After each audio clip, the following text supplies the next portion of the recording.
정부가 어떤 정책들을 내놓으면 뭐 화나고 삐지고 그다음에 뭐 어떤 게 나오길 막 손꼽아 기다리고 그런 걸 좀 안 하기 시작하고 그냥 팩트로 받아들이는 거죠. '정부가 어떤 안을 내놨다. 그러면 그게 어떻게 작용할까?' 이 생각만 하는 거예요. 그럼 이번에는 아무것도 안 내놨으니까 아무 일이 안 일어나는 거냐? 그게 아닌 거죠. 침묵도 언어거든요. 그래서 이제 저는 이렇게 생각이 저는 들었어요. '아 그러니까 이렇게 돼서 이렇게 되고 이렇게 되고 이렇게 해서 와 누구는 엄청 좋겠다.' 이렇게 저는 결론이 났거든요. 그 이야기를 해 볼게요. 첫째 취득세. 이제 중과가 좀 어느 정도 배제가 되고 예 취득세 개정안이 이제 지난번에 나와서 이제 그게 확정이 되겠거니 했는데 아무 얘기가 없이 끝났어요. 그럼 그 얘기는 뭐예요? 결론은 아무 얘기를 안 한 게 아니라 현재 취득세 중과 상태인 거예요. 그럼 이게 어떤 메시지로 들리는지 그리고 정부의 입장이 어떤지 요거에서 이제 나오거든요. 취득세 중과 여전히 가져가는 거 집 사지 마. 집 사지 말라. 그런데 지금 1월 3일 날 규제 지역을 전면적으로 정말 해제를 해서 강남 상구하고 용산구 빼고는 규제 지역이 없어요. 그럼 어떻게 돼요? 두 번째 집까진 사도 돼. 그럼 여기서 정부의 기준이 다 나온 거예요 이미. "집 두 채 이상은 사지 마."가 되는 거죠. 그러면 이거를 완화해 주려고 했다가 왜 완화를 안 해 줬을까? 급한 불이 다 꺼졌어요. 정부 입장은 집값이 내리는 걸 원할까요? 대한민국의 자산 가치가 떨어지는 거예요. 원하지 않아요. 제가 지금까지 본 바로는 그러지 않아요. "아 맞아요 주인님. 특례보금자리론이 급한 불을 다 껐어요. 금매들이 그래서 소진이 다 됐고요. 그래서 바닥을 찍고 반등하는 기미들이 보이는데 물론 부동산 하시는 분들이 다 "아니다. 지하도 있다." 하시는 분들 여전히 있고요. "진짜 무서운 게 아직 안 왔다." 지금까지 그런 말 하시는 분들 여전히 있습니다. 급한 불은 꺼졌는데 바닥을 찍고 상승하는 기미를 보이는 곳이 사실 너무 많아요. 거기서 더 상승장으로 아예 가 버리는 걸 막고 싶은 거예요 정부는. 왜 그럴지는 제가 마지막에 종합 결론에서 내볼게요. 그래서 지금 주는 취득세에 대해서 한마디도 안 한 거는 메시지를 던지는 거예요. "집 사지 말라니까 고만 사." 집 없는 사람 정도까지만 사라는 얘기죠. 그렇게 메시지를 던졌고요. 그다음에 이제 양도세. 양도세 같은 경우도 중과 지금 현재 한시적인 배제인데 지금 현 정부가 계속 메시지를 뭐라고 줬냐면 영원히 폐지할 거라는 메시지를 사실 줬었어요. 그래서 이 부분 정도는 많은 분들이 이번에 그냥 '아 야동세 중과에 대해서는 아예 폐지를 한다.'는 그런 메시지가 있을 거라 생각을 했는데 한마디도 없었어요 양도세에 대해서는. 그죠? 한시적 배제가 24년 5월 9 일까지예요. 그때까지 팔 사람은 팔아. 그렇지만 더 사지 마. 왜냐하면 중가 여전히 남아 있을 수도 있어. 이런 메시지를 지금 주고 있는 거예요. 이번에 아예 없앴으면 '야 양도세 중과라도 없다.' 사실 지금 규제 지역이 얼마 안 남았기 때문에 그럼 그것이 사실 대한민국의 어지간한 곳이 다 양도세 중과 대상이 아닌 거잖아요. 이 중과가 사실 일반 과세도 여러분 적은 세금이 아니에요. 한 1억 5천 넘게 제가 올해 양도세를 내봤거든요. 야 이게 중과 아니고 일반 과세가 그 정도니. 중과 지금 최대 세율이 45% 잖아요. 그죠? 45%에 최고 세 채 이상인 경우 30%를 더해 버리면 75% 에다가 대부분 그 지방세 생각들을 안 하시거든요. 지방세가 뭐 10% 이러는데 뭐 세금이 1,000만 원, 2,000만 원일 때는 10% 그래 한 100만 원, 200만 원 이러는데요. 한 1억 뭐 중반대 이상 내면 지방세가 1,500씩 나가는 거예요. 이 적지 않아요. 그래서 중과가 있을 때 최대 세율이 얼마예요? 제가 계산해서 82.5%. 그럼 10억이 남았다. 순수익이 10억 남았을 때 정부가 8억 2,500 가져가고 나는 1억 7,500 갖는 거예요. 이게 말이 되는 세금이냐고. 근데 이거를 "우리가 이거 고소할 수도 있어." 이런 메시지를 주는 거예요 한마디도 안 하면서. 그러니까 집 더 사지 말라니까 한 번 더 못을 박는 거예요. 그쵸? 이 역시 아까 말씀드렸던 것처럼 특례보금자리론하고 지금 역전세 때문에 대출 더 늘려주는 거, 한시적으로 해주는 것 때문에 또 역전세에 대해서 급한 불도 조금 껐고 해서 집을 더 많이 사지 않았으면 하는 게 여야가 공통적인 거예요, 현재.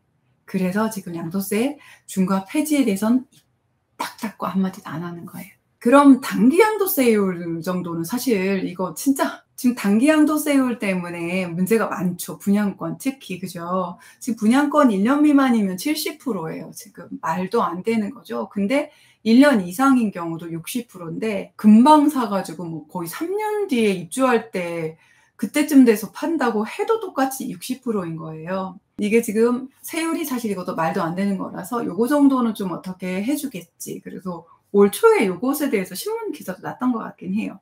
이랬는데 이것에 대해서 한마디가 없어요. 요거는 또 다시 보면은 최근에 하락장인데도 불구하고 입지 좋은 곳들 청약 경쟁률 보셨죠?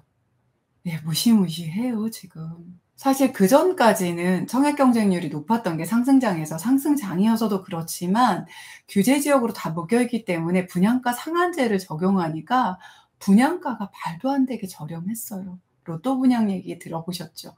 그러니까 분양을 받자마자 앉은 자리에서 몇 억이 남는 거예요. 그 청약 통장이 그냥 로또인 거죠. 그죠? 그런 시장을 저희가 겪었단 말이에요.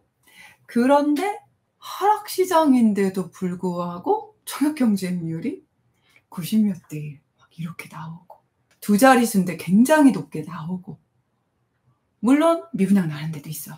그런 상황이 되고 그리고 최근에 점점 시장 분위기 안 좋아서 분양도 안 하고 제가 얼마 전에 뉴스 본 거에서도 최근 10년치 건축 수주가 최저치래요, 지금 올해. 지금 최근 10년 중에서 최저치라는 거예요. 건축 원가는 올라가는데 부동산 시장 분위기는 안 좋아서 분양 완파는 잘 안 되고 그러니까 건축 수주도 안 하고 공급은 적은데 공급되는 곳 중에서 입지 좋은 것들은 청약 경쟁률이 굉장히 높고 그러면 프리미엄 당연히 붙죠.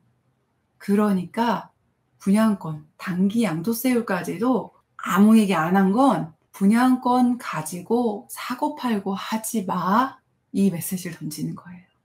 그러면 지금 분양받을 사람은 들어가 살 사람들만 분양받아, 이렇게 얘기하고 있는 거예요, 정부가. 사고 팔아서 돈이 될 만한 그런 곳들이어서 달려가고 싶은 사람들은 내가 이걸 60% 내고 팔아야 돼? 나 이거 등기는 못 치는데? 안 되겠네? 이렇게 되겠죠. 꼭 들어가 살 실거주자만 분양을 받겠죠. 그래도 지금 분양이 잘 되고 있잖아요. 청약 경쟁이 높게 되고 있잖아요. 그래서 실거주 할 사람들만 덤벼드니까 이게 더 과열되지는 않도록 제동을 거는 거예요. 자기가 살 사람들만 사라는 거예요. 이거를 총 들어서 저도 다 정부의 속내가 딱 보이는 거예요. 그리고 왜 이렇게 했는지도 딱 보이는 거예요. 여야가 그것도 같이. 누구랄 것도 없이. 왜 그래요? 내년 총선 있잖아요. 저는 정치 얘기를 하는 게 아니에요, 지금. 저는 제 채널에서 정치 얘기를 하고 싶지 않아요. 지금 부동산 시장과 관련된 정부의 입장 얘기를 하면서 그 입장이 이러니까 좋다 나쁘다가 아니라 그러니까 상황이 이러니까 누구에게 유리하다 불리하다 이렇게 하는 게 좋겠다. 전 지금까지 늘 그렇게 해왔거든요. 그러니까 크게 스트레스 안 받아요. 가장 나한테 유리한 걸 찾는데 제가 이거를 다른 분들한테 알려주기 시작한 다음부터는 나한테 유리한 거 말고 이런 분들한테 유리하네? 이게 자꾸 보이는 거죠. 그렇게 계속 해버릇했더니. 누구한테 제일 유리해요? 누구한테 제일 유리할까요? 이게 지금 누구한테 편파적으로 유리하게 정부에서 이번 세제 개편안에서 입을 꼭 다물어 버린 거예요. 실거주주면 집사도 맞는데 아주 본격적으로 확실하게 말씀드린 건 무주택자하고 1주택자한테만 굉장히 유리한 거예요. 근데 정부는 무주택자하고 1주택자를 유리하게 하려고 이걸 만든 게 아니에요. 정부는 왜 이걸 만들었냐면요. 아까 처음에 제가 부동산은 이거 하나로 끝난다 얘기 드렸죠. 이 가격이 움직이는 게 싫은 거예요. 집값이 너무 내리는 것도 싫어해요, 정부는. 대한민국의 자산 가치가 너무 떨어지고 집값이 다 떨어지면 국민들도 사실 과히 좋아하지 않아요. 집 가진 사람들이 지금 사실은 50% 육박한 걸로 제가 알고 있는데 그리고 앞으로도 집이 없는 사람도 집을 살 거잖아요. 그렇다면 집값이 오르는 걸 원하는 게 맞는데 급격한 상승은 안 좋아하고요. 뭘 좋아하느냐? 그냥 물가 상승률 정도로 그냥 자연스럽게 오르는 거. 그래서 크게 사람들 심리가 요동하지 않아서 평안하게 살 수 있는 거. 그걸 원한단 말이죠. 근데 시장은 정부의 마음대로 되지 않아요. 많은 사람들이 사고 팔면서 형성되는 가격 시장은 그냥 심리가 그대로, 각각의 재정 상태가 그대로 다 반영이 되는 거죠. 그래서 그거를 정책을 써서 조정을 하는 거예요, 억지로. 그렇게 해서 원하는 가격대를 만들고 싶어서. 현 정부 입장부터 말씀을 드리자면 이거는 제 생각이에요. 이거는 어디서 듣거나 한 게 아니라 제가 그냥 그동안 부동산 계속 하면서 정부 정책들을 제가 파악해 보면서 내린 결론이 내년 들어서 24년도 들어서 당장 선거를 할 때는 거기에 공약들로 무엇을 쏟아낼지 몰라도 올 연말까지 지금 바닥 찍고 고개 딱 들었죠. 그래프 보면. 걔가 급속도로 상승 그래프를 만드는 것만큼은 무조건 막아야 되는 거예요. 그래야지 내년 선거에도 유리하거든요. 하락장이었는데 뭐뭐뭐뭐 규제 풀어서 부동산 다시 급상승하네. 이런 딱지를 받고 싶지 않은 거죠. 그래서 지금 세법 개정안이 그래서 노심초사해서 고민해서 내린 결론이 입 다물고 가만히 있는 거. 이건 누구를 겨냥한 거예요? 다주택자, 주택 2채 이상 가지고 있는 사람들을 겨냥한 거예요. 움직이지 마. 가만히 있어. 다주택자들은 굉장히 공부한 상태들이거든요, 대부분은. 판단도 빠르고 실행도 굉장히 빨라요. 그래서 가격이 빨리 움직일 수밖에 없어요.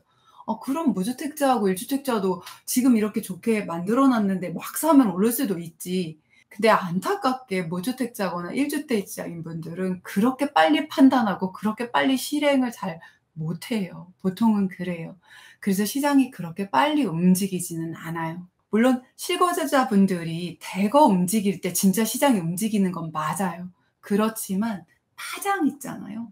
정말 큰 파장을 일으킬 만큼 한꺼번에 우르르 사고 막 달려가서 사고 그러지는 않거든요. 그리고 지금 같은 시장에 무주택자, 1주택자가 그렇게 달려들어서 사는 거 쉽지 않거든요. 그런데 지금 가격이 소폭 반등하는 것 같은데 그 기세로 계속 가면 무주택자, 1주택자 분들도 쉽게 편승할 수 있어요. 그런데 안 그렇게끔 만들어 놨잖아요, 지금 정부가. 그런 상태에서 쉽게 못 움직인단 말이죠. 그래서 저는 이걸 빨리 말해주고 싶은 거예요. 저 라방하는 거 걱정돼 가지고 기다리다가는 미루다가는 이것도 다음 달 된다. 이런 마음에 당장 나가서 뭐 사라 아닙니다. 집이 이게 한두 푼 들어가는 걸까요? 그건 아니죠. 그쵸? 이런 마음으로 한번 가격 베이스로 주택자이신 분들은 내가 살고 싶은 분들을 곳을 한번 이렇게 모니터링 해보세요. 네이버도 열어보고 또 직전 가격도 열어보고 좀 떨리지만 전화도 좀 해보고 직접 가보기도 하면서 이번 하반기를 보내시면 어떨까? 혹시 매수를 못 하시더라도 그렇게 한번 진짜 보내보잖아요. 정말 매수할 마음을 가지고 못 하셨어도 이렇게 제대로 배우고 내년에 선거를 앞두고 시장과 정부의 정책들이 어떻게 맞물려서 새로운 가격들을 형성하는지를 한번 또 보세요. 여러분 자산이 저하고 있으면서 조금 더 커지고 우리 아이들 더 좋은 곳에서 공부시키고 그렇게 했더니 내 재산이 처음보다 작게는 뭐 5, 6억, 많게는 2배, 3배, 4배 됐더라. 좋더라. 그렇게 되는 게 제 꿈이에요. 여러분 너무 감사합니다.